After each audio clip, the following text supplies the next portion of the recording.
Todas essas metodologias, elas podem ser aplicadas em diversos meios.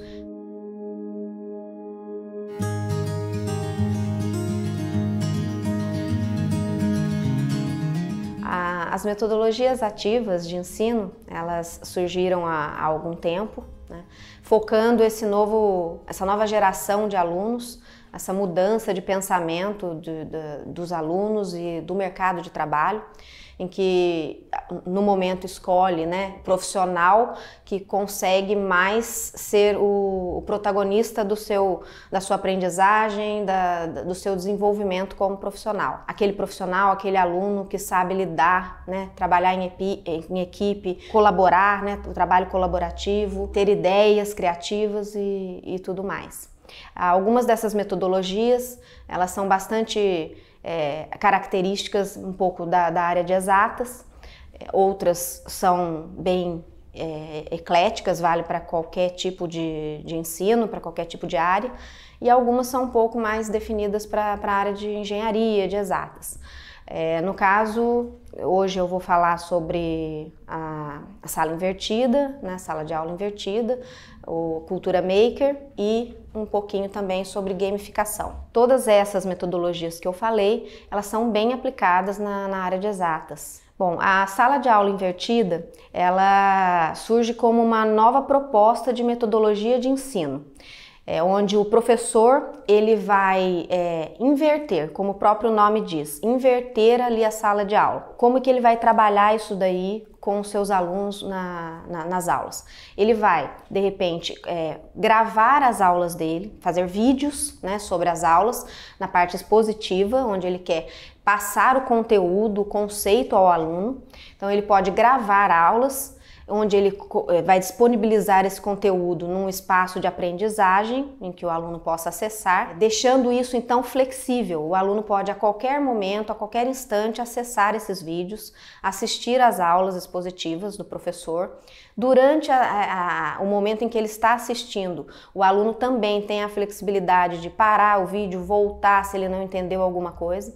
Então, no sentido de expor o conteúdo, fica algo em que o aluno tem essa opção, né, de parar e voltar, coisa que não acontece na aula presencial, que o aluno pode levantar a mão, fazer um questionamento, mas ali ele pode a qualquer momento estar acessando aquela aula novamente. E o professor utiliza a aula presencial, a aula em sala de aula mesmo, para que os alunos já venham então com essa aula assistida e já venham com dúvidas, né, do que ele assistiu e prontos para aplicar aquela aula presencial para poder, por exemplo, resolver exercícios, soluções de problemas diretamente. Então ele vem, tira dúvidas e já vai direto para um exercício prático ou para um exercício mesmo teórico. A sala de aula invertida também, ela é uma metodologia bem ampla. Ela pode ser aplicada em qualquer área, devido inclusive a esse formato, né? Que é apenas essa inversão da sala de aula e do fora de sala de aula, né? Sala de aula presencial e fora da aula. A metodologia da Cultura Maker, ela também é uma metodologia que pode também ser aplicada em qualquer área, mas também tem uma característica bastante focada nas áreas mais práticas. Então, por exemplo, numa área de exatas como a engenharia. Cultura Maker, ela tem a ideia do você fazer, né? A mão na massa, né? O aluno fazer acontecer ali. Então, com as próprias mãos. É uma ideia, uma metodologia que a gente aplica bastante na engenharia. Então, por exemplo, você tem as aulas lá, que pode ter outras metodologias envolvidas, mas tem o momento em que é a hora de fazer acontecer, a hora do pôr a mão na massa, né? Então o aluno ele vai ter as disciplinas, de repente, da maneira que for, com qualquer metodologia, e a hora em que ele vai aplicar isso em projetos, né? E essa é a ideia nas engenharias, eu falando mais especificamente da área de engenharia. Mas a Cultura Maker, num geral, é a ideia de colocar aquilo em prática. A ideia também é trabalhar em grupos, é o espaço colaborativo, o aluno saber trabalhar em equipe, saber lidar ali os problemas que surgem, tanto a solução do problema que ele quer resolver, como os problemas que surgem até mesmo ali na equipe.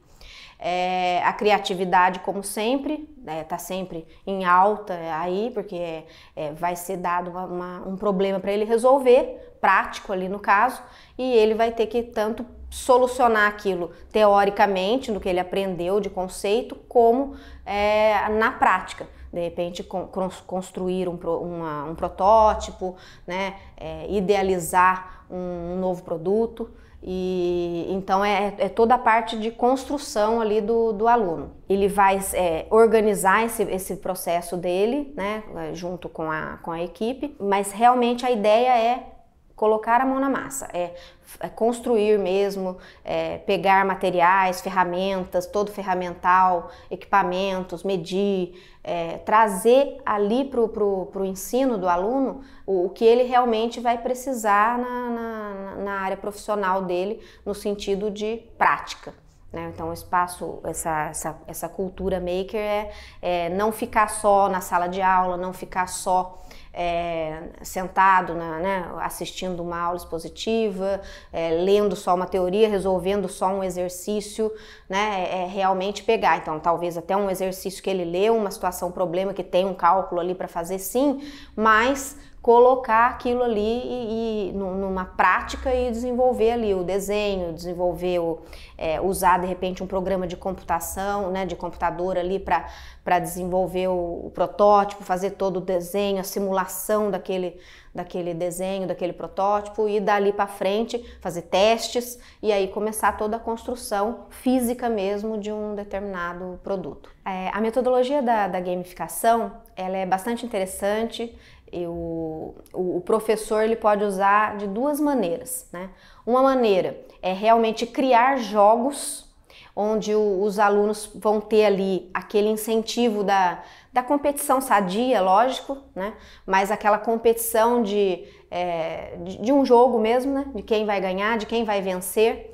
E então ele pode propor um jogo, construir esse jogo, em que o aluno vai dentro daquele jogo construir o conhecimento dele para solucionar um determinado problema. E no final disso, quem solucionar esse problema mais corretamente, mais precisamente ou até mesmo mais rapidamente é o vencedor, né? Então, então, com relação a um jogo, o professor vai usar dessa maneira, criando um jogo em que estimule o aluno a estudar, correr atrás daquele conhecimento, procurar solucionar aquele problema. E na competição ali, né? Eu quero ganhar, eu vou ganhar esse jogo, né? E o incentivo pode até mesmo ser no final uma premiação, ou um troféu, ou algum prêmio mesmo que ganhe. Então o professor pode usar isso daí dessa forma. Também, seja no ensino básico, no ensino médio, como no ensino superior e também em qualquer área do ensino. A outra maneira que o professor pode utilizar é não ser um jogo em que haja competição, mas utilizar o ensino ali bastante visual. Vai colocar um determinado conceito, ele tem que expor um determinado conceito. E ao invés dele ter a aula expositiva, ficar só falando daquele conceito, mesmo que seja num vídeo, ou mesmo presencial, ficar falando só sobre aquele assunto, ele vai inserir, né, num determinado vídeo, bastante figuras visuais, uma história, um contexto todo em que tenha lá personagens, um acontecimento, um problema que surge numa empresa. Aí vai depender da área, né, em que está sendo aplicada essa metodologia da gamificação. Você coloca, então, cria uma situação, insere personagens como se fosse um filminho, né, como se fosse um filme, e ali vai mostrando o que está acontecendo, né? Então, qual é o problema que surgiu, quais são as opções para resolver aquele problema, e aí aquele personagem vai mostrar que, vamos dizer, se eu usar tal situação para resolver esse problema, eu vou chegar nisso. Se eu usar tal, eu vou chegar naquilo. E ele consegue, a partir daquele filme, daquele apelo visual, chamar a atenção, né, do aluno e fazer com que o aluno guarde mais, de repente, aquele conceito. Visualize ali como que foi realmente aplicado, como que aquele conceito foi utilizado para solucionar algum problema. A gente sabe, né, que principalmente hoje em dia, nessa nova geração, o aluno é bastante visual, né? Ele trabalha bastante, gosta de trabalhar bastante com as imagens, com os jogos, com a ideia da rede social, está muito inserido nisso, né? Então, às vezes é mais fácil para ele assimilar um conhecimento, entender um conceito, visualizando uma situação, né? E não assim, ouvindo aquilo como uma teoria jogada, né, para ele ali numa sala de aula. Então pode ser usado dessas duas maneiras, ou um jogo mesmo, realmente, em que ele vai competir e chegar ao final ali como um vencedor, ou essa exposição como se fosse um vídeo ali em que ele vai presenciar ali várias situações e soluções de problema em que ele aprende a aplicar tal conceito. Todas essas metodologias, elas podem ser aplicadas em diversos meios, tanto no meio do ensino mesmo, de ensino-aprendizagem, numa escola de ensino médio, ensino fundamental, nível superior, como também no meio profissional. De repente, numa empresa onde vai se aplicar um treinamento aos funcionários, pode-se também aplicar alguma dessas metodologias para passar aquele treinamento, aquela nova modalidade ali de aplicação de um equipamento, até mesmo, utilizando esse tipo de metodologia. A ideia também dessas metodologias não é trazer, vamos dizer assim, um problema, né, ao professor no sentido de ser caro, no sentido de ter dificuldade para trabalhar com isso, ter que ter alguma tecnologia muito, né, grande ali envolvido. Não, a ideia é trazer formas diferentes de se aplicar e de se passar o conhecimento ao aluno ou a qualquer público. E aí o professor, ou seja, quem for que esteja utilizando dessas metodologias, ele pode inovar da maneira que ele quiser ali. Então ele pode fazer também uma junção entre um ensino ali, uma ideia tradicional e mesclar também com uma metodologia desse tipo, né? De repente as aulas iniciais, quando o professor está começando a se adequar também às metodologias, ele pode mesclar as duas, né? Tentar trabalhar com as duas tipos de metodologia, tanto tradicional como a ativa. A ideia ali geral é tirar o professor um pouco dessa zona de conforto, sim, dele mudar um pouco o pensamento dele, mudar um pouco a estratégia dele de ensino, para atender esse novo público de alunos que é bem diferente, né, dos anteriores, que eles necessitam de algo novo, algo inovador, diferente ali nas aulas. E além disso, a ideia de trazer o aluno para ele correr atrás mesmo do que ele precisa, ele tentar solucionar os problemas a maneira dele, com a criatividade dele, né? Então ele ser protagonista ali do seu conhecimento, da sua aprendizagem.